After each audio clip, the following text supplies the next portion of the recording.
The 14th Amendment of the Constitution doesn't allow an insurrectionist to serve in public office. When I asked Secretary of State Jay Ashcroft in September whether or not this disqualifies Trump from being on the ballot, he said that would need to be a judicial determination.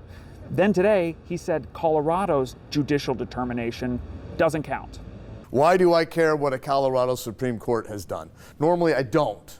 I care about Missouri. I serve the people of Missouri. Republican Secretary of State Jay Ashcroft, who's running for governor, said the Colorado Supreme Court was wrong in its decision that the Constitution's insurrection clause applies to Donald Trump. My concern is that such a pronouncement in Colorado causes confusion regarding the presidential nominating process and the general election that we will have next year. But in September, I asked Ashcroft what it would take for Trump to be disqualified for his actions on January 6th, 2021. He said it would need to be a court ruling and that a Secretary of State doesn't decide who qualifies to serve in office. With regard to the 14th Amendment, no, that is not my responsibility. On Wednesday, Ashcroft didn't specifically push back against January 6th being considered an insurrection or push back on the ruling that Trump himself engaged in it. We shouldn't even be talking about anything else.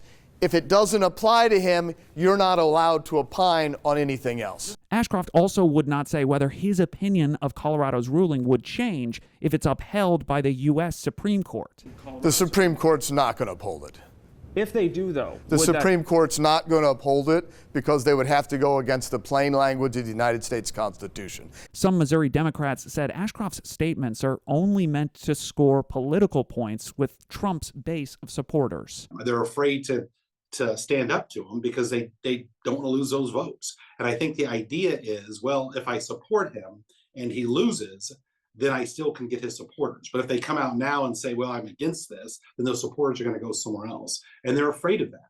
But the problem is we're getting into a very dark and dangerous place. Missouri's primary elections are on August 6th. In Jefferson City, I'm Joe McLean.